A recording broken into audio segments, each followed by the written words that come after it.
लोग ये कह रहे हैं कि आप सब पूरा कवर आप देख सकते हैं पीछे। माननीय मंत्री जी बोलेंगे तो आपका फोटो लेकर के किनारे ले ताकि सभी लोग संवाद स्थापित कर सके।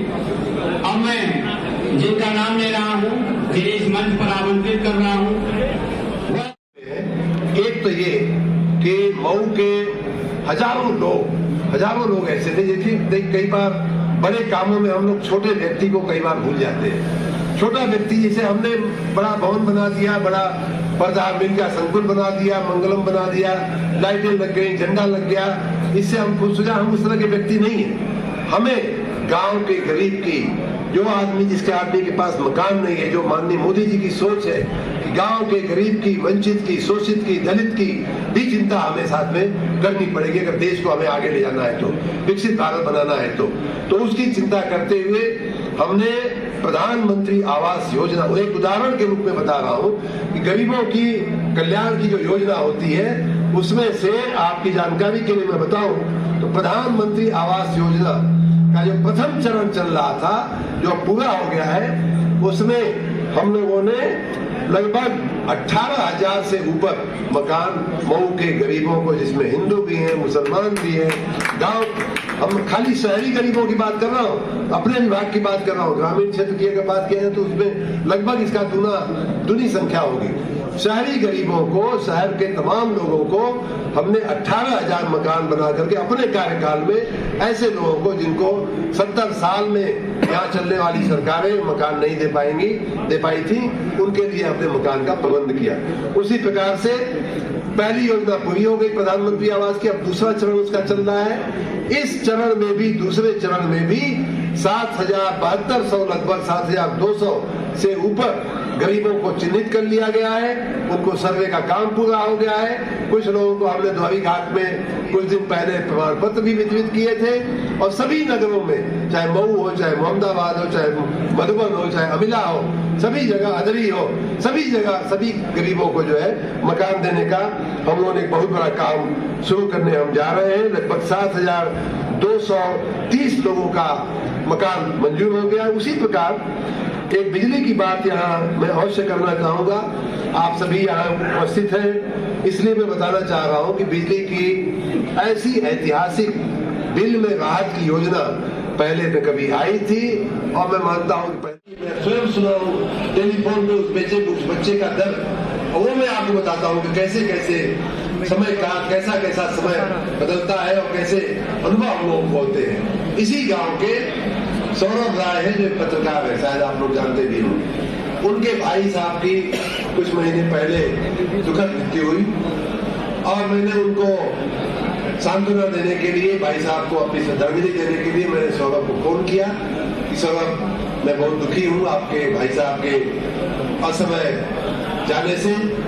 और वो लगभग रुआसे हो गए, लगभग रोने लगे, और कहे, दूसरी बात जो उन्होंने बताया कि मंत्री जी, भाई साहब का तो बड़ा दुखद हुआ, और दूसरी बात मैं बताऊं, ये जो क्रॉसिंग आप बनवा रहे हैं, वही क्रॉसिंग, उसी क्रॉसिंग, अदरी क्रॉसिंग की बात कर रहे हैं, ये क्रॉसिंग जो आप बनवा रहे हैं, वही क्रॉसिंग हमारे भाई साहब के लिए जानलेवा बन गई।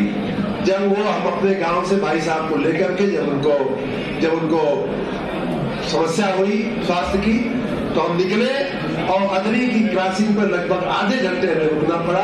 हमारे भाई साहब ने अदरी की क्रॉसिंग पे ही दम तोड़ दिया।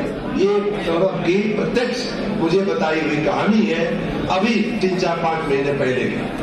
तो ये 3 दशक निकल गया, हमारा जीवन चल गया, बिजली नहीं आती थी, हमारा जीवन चल गया, रास्ते भी नहीं थे, हमारा जीवन, हमारा खुद का, हमारे गांव से मुख्य मार्ग, जो बड़ा गांव आजमगढ़ मऊ का जो मंगलम के पास हमारे गांव का रास्ता आके मिलता है, हम खुद खेत से खेत होकर के यही नसरा जाते थे, बस पकड़ते थे बड़ा गांव में आकर के।